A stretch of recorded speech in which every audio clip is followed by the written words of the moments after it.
to talk about tangent lines to circles again. We're going to talk about inscribed angles and what that means. And we're going to talk about the angle between a tangent and a chord.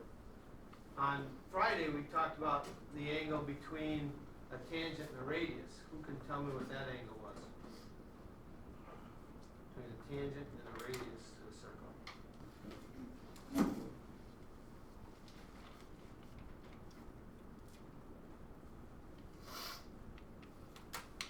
Right angle? A chord? It is. Yep, who said that?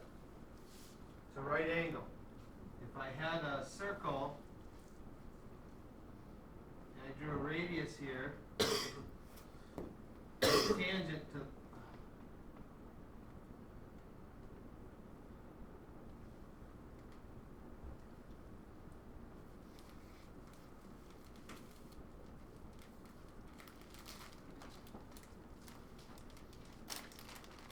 tangent to that radius, then the measure of that angle is a right angle. It's a 90 degrees. Okay? And so today we're talking about another chord, just a chord. I mean, this is not a chord, it's a radius. And so if I just had another chord here, we're going to talk about the angles they make. And they have a special relationship, and we'll investigate what that's about. Okay? So that's what we're going to do today. First of all, we have to understand what an inscribed angle is.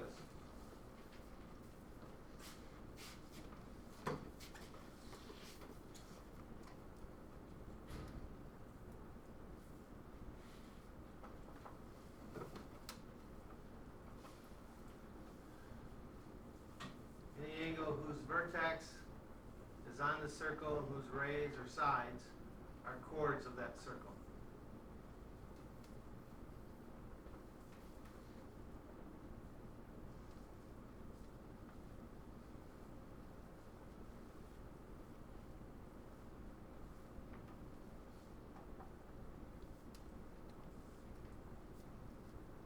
Thoughts? Good. They're golden. So inscribe means in the circle. We had inscribed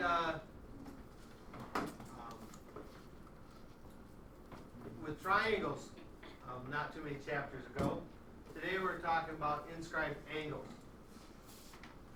All right, so the angle is inside the circle, and its vertex is on the circle. What's the difference between that inscribed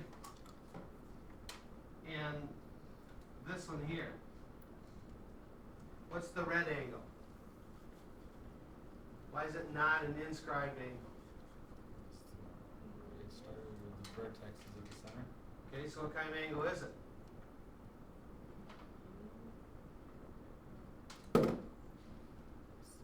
Cannot hear you.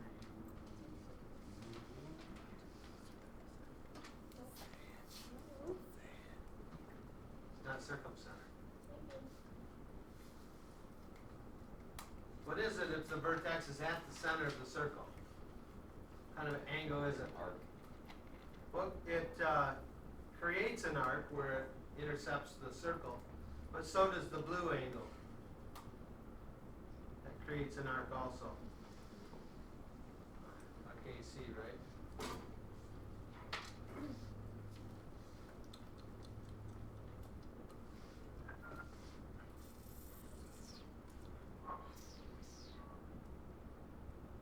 Come on now, you know this.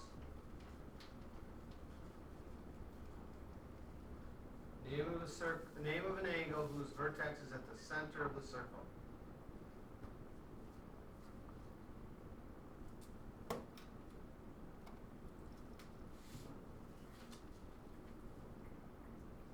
Maybe I'll have to look it up. I'll pause while you do that.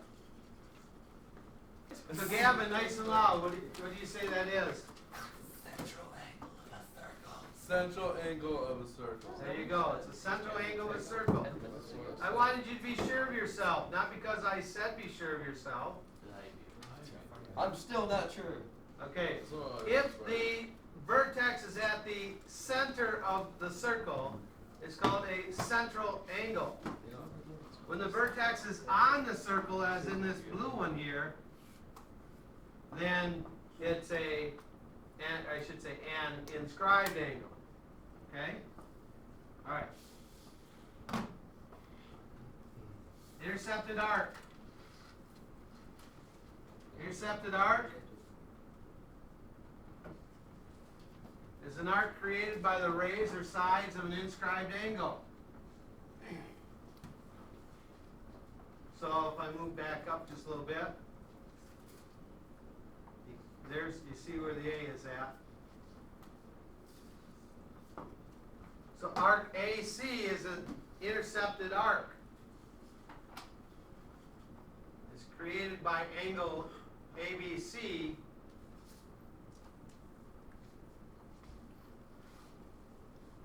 So that's an intercepted arc created by the rays or sides of an inscribed angle.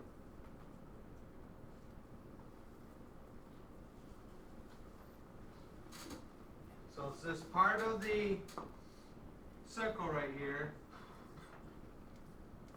that's created by that angle ABC.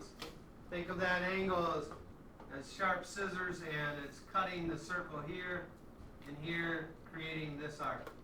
So that's an intercepted arc. Okay? All right. Another inscribed angle here.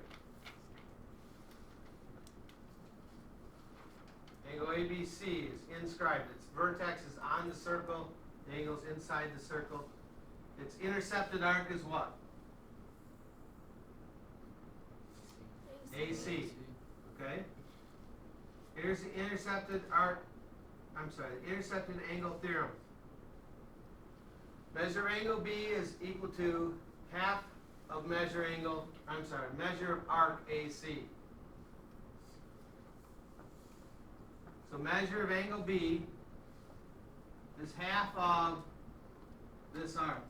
So if I knew this angle was 25 degrees, then what's the measure of that arc?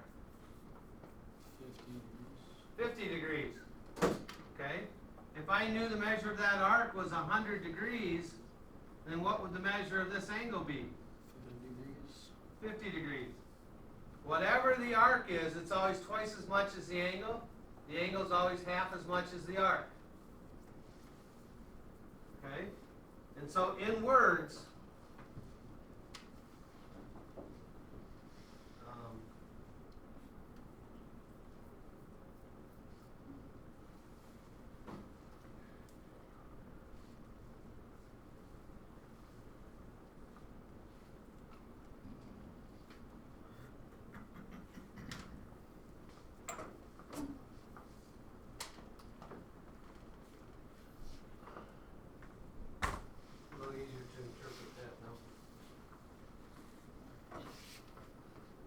the measure of an inscribed angle is equal to half the measure of its intercepted arc. That's what this means in words. Okay, because the angle is not always called angle B, and arc is not always called arc AC. And so we have to understand how to expand that to any inscribed angle and its intercepted arc.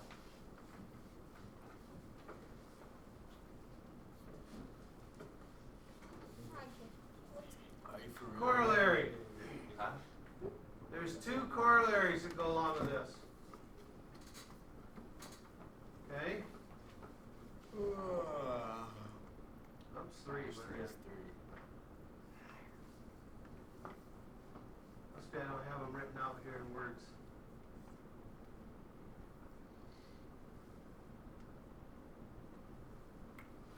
Okay. These corollaries are on the top of page 600. So you can get them in your notes from page 600. But the first one, what it's saying, we have two angles here. The red angle D and the blue angle B. They both intercept the same arc AC. And so what this corollary is saying is, if two inscribed angles intercept the same arc, then the angles are congruent. saying that because the red and the blue angles intercept the same arc right here, then that means these angles have to be congruent. Well, I've labeled these as 40 and 80, but if we didn't know this one, and we knew that was 80, and we know this is 40, then we have to know this one is 40. For two reasons. One, this corollary went along, but to begin with, we said the measure of this angle is half the measure of this arc, right? So if this arc is 80, what does the measure of this angle have to be? 40. Okay? So this corollary is just going along with that, saying, hey, if they intercept the same arc, then they both have to be equal in measure because they both have to be half of the measure of that arc. Okay? The second one says, if the inscribed angle has an intercepted arc of 180 degrees, or semicircle, in other words, if this endpoints here are of a diameter, then this angle has to be 90 degrees. It has to be a right angle. This intercepted, or this inscribed angle right here, let's label it like we did the others. So angle B is inscribed, the blue angle is inscribed in the circle, but the intercepted arc is a semicircle. It's half the circle. So the measure of that half circle is 180 degrees, and so this angle has to be 90. And that's what the corollary is saying.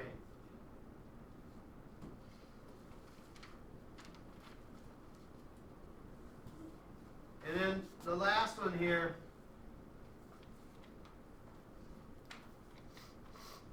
What?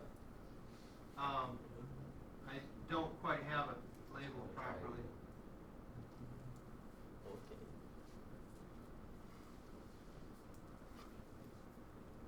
Okay. This corollary is saying any quadrilateral that's inscribed in a circle.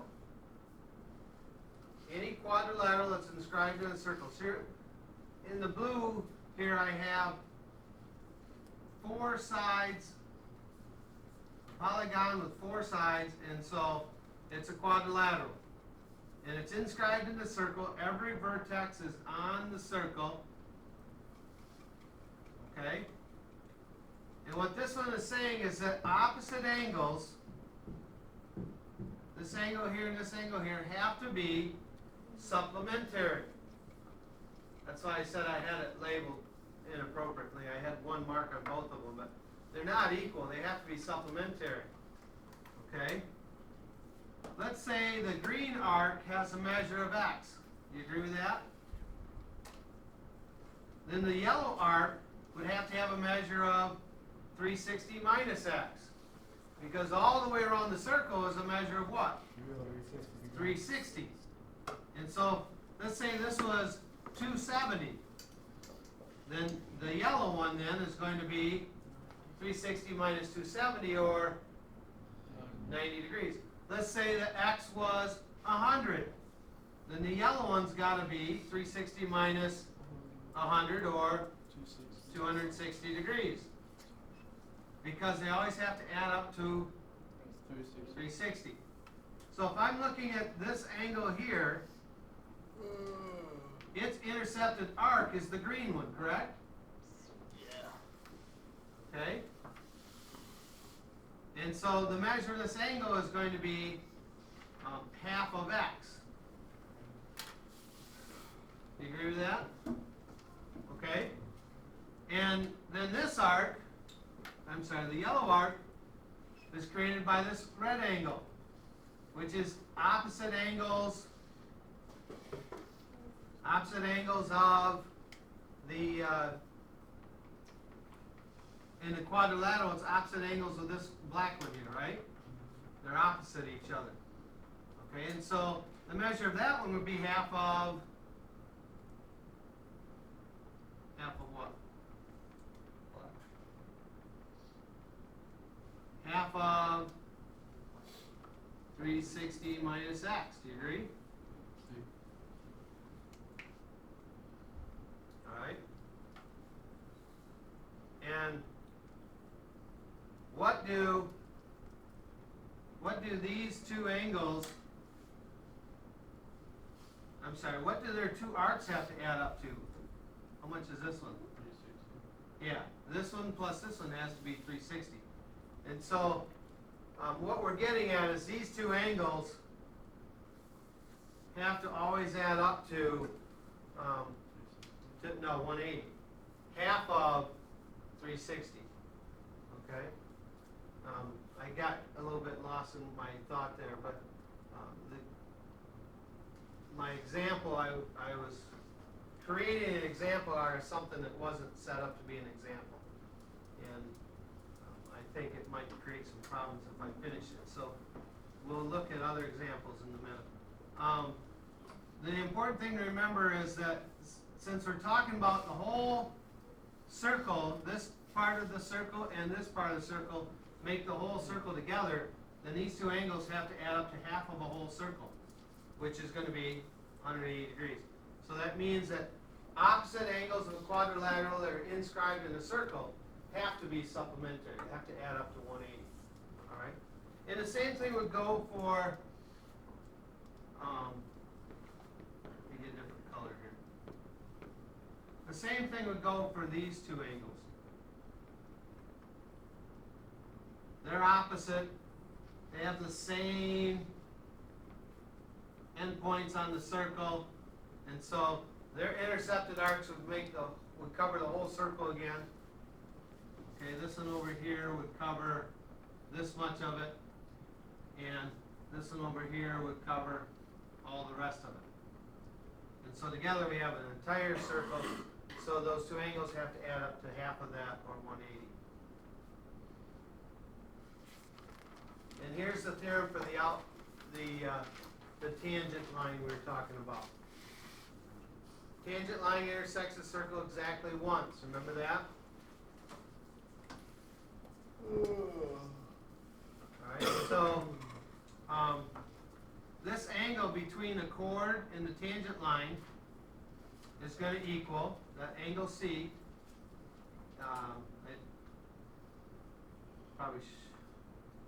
Yeah, I guess we can call that angle C. There's only one angle there. Angle C is going to be half of this arc.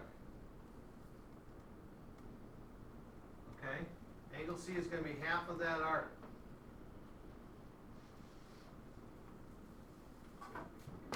Okay?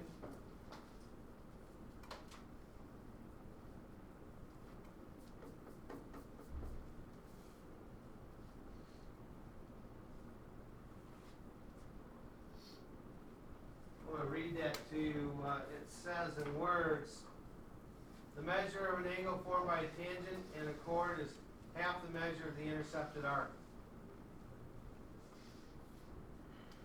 This is just a little reminder here what a tangent line is. It just intersects the circle exactly once.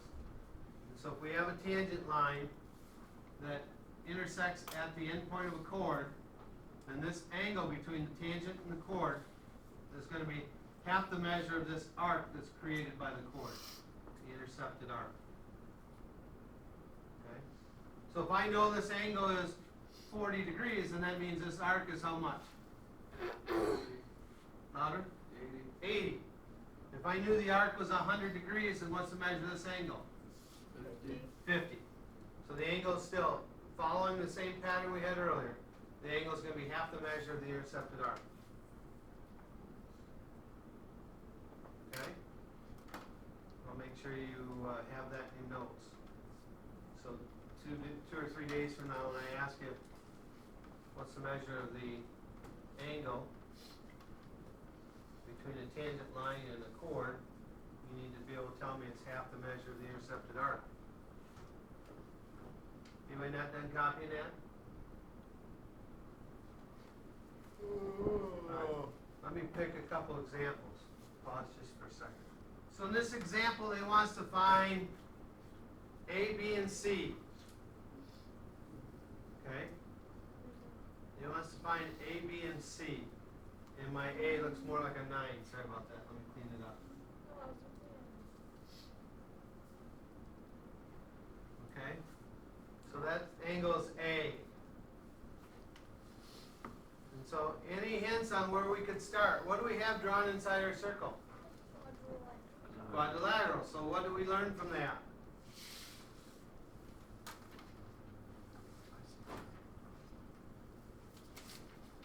Anything?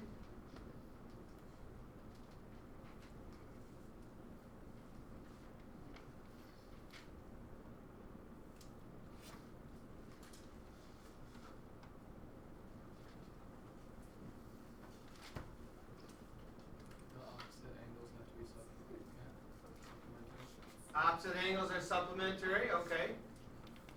So that means 68 and A have to add up to 180. So A plus 68 has to equal 180. These opposite angles have to be supplementary. Okay? Their endpoints meet at the same 2 points of the circle. So the intercepted arc for A, which is this one, plus the intercepted arc for 68 is this one. They add up to 360, so their angles are going to be half of that. They have to add up to 180. So A is going to equal 180 minus 68, or 112.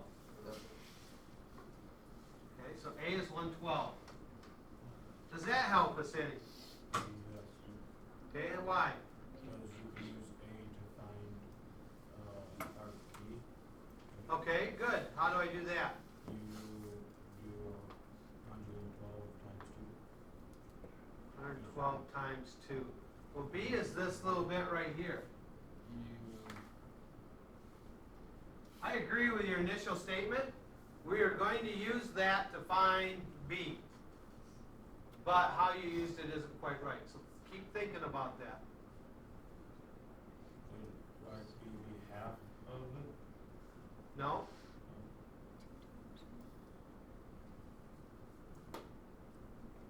So 112 times 2 minus 104. I'm not quite sure that's right either. If I took this out and this out, then this angle intercepts this arc, right?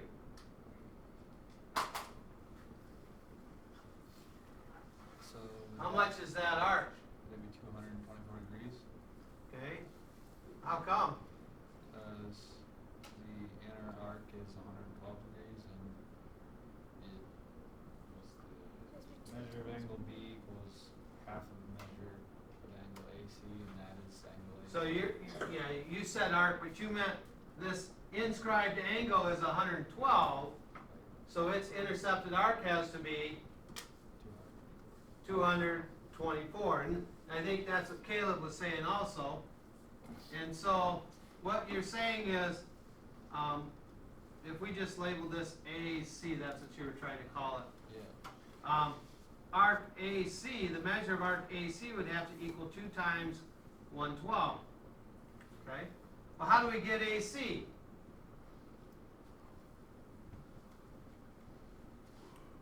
If we look at AC was not a single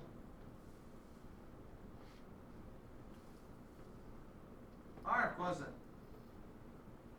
It was actually 2 arcs, isn't it? So how do I get that 1 arc from those 2? 71 times 2 minus 100. Not what I was looking for. How do I get, let me go yellow color here so we can, how do I get all of this arc from those 2 arcs? What do I do with those 2 arcs to get the big arc? Louder? Put them together. What operation puts them together? Adding. So I need to add those 2, right? So I need to add the B plus the 104 to give me this, right? Yeah. I'm going to write it this way. And so, and this is exactly what Caleb was saying. 224 minus 104.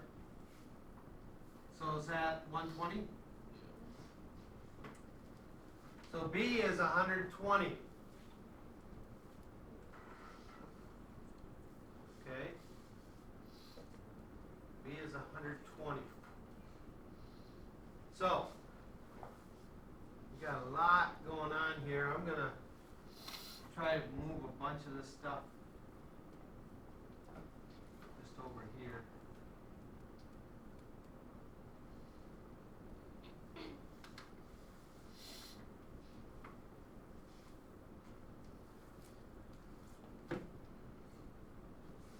So it looks something like that now.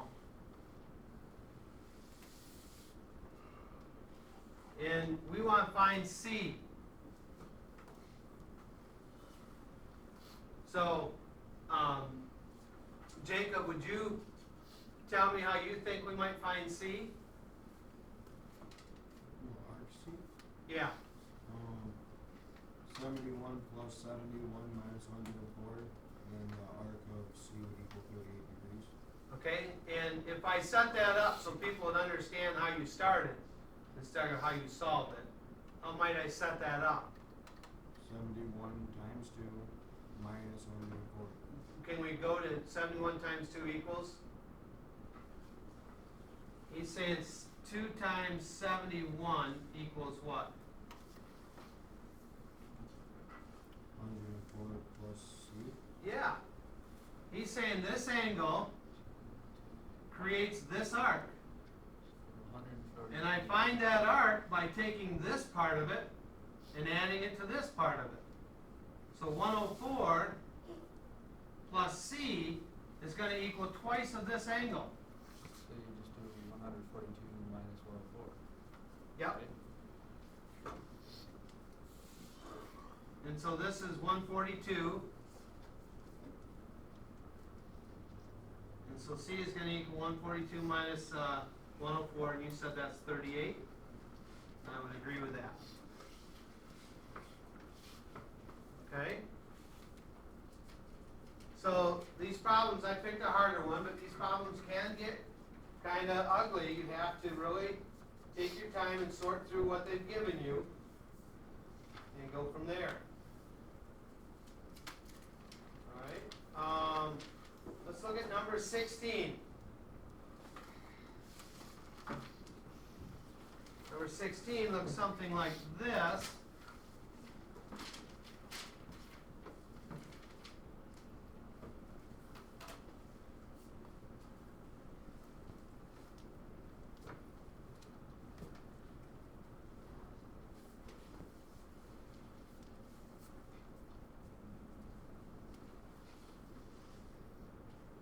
Is this X and this Y? Or are they switched around? Oh, yeah, it's right. And then 230? The only difference is they labeled X a little more clearly than I did. X is the angle between the blue and the red lines, the tangent line and the chord. Okay?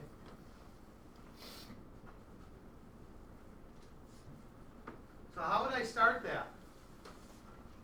First of all, what's the rule between X and Y? X has to be half Y. Yeah. The rule is the angle between the tangent and the chord, the angle X is half of the intercepted arc, Y. Unfortunately, I have two unknowns in that, don't I? So what can I do first that would help me eliminate an unknown? Y is 130. Did you say find Y? How do I do that?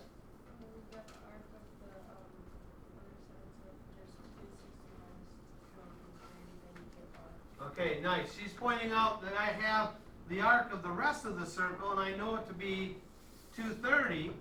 and the whole circle has to be 360, so y has to equal 360 minus 230, or 130, right? And so x is going to equal half of 130, or, is that 65? So I get x is 65 degrees and y is 130 degrees. Okay? Alright, so you have about 24 to do, and minus 2 of them, so I guess 22 to do. And some of them will be very quick. You'll look at, there'll be zero work. But I want you to start showing your setup. If you come in tomorrow with no work on these, and if I collect them, I will give you no credit for it. I want to know that you know how to set it up. I'm going to be very annoyed if we waste time talking today. You don't have much time left, so use it. What were the problems we were going through? You're doing lesson 11.3. Today's the 16th. It's my granddoggy's birthday.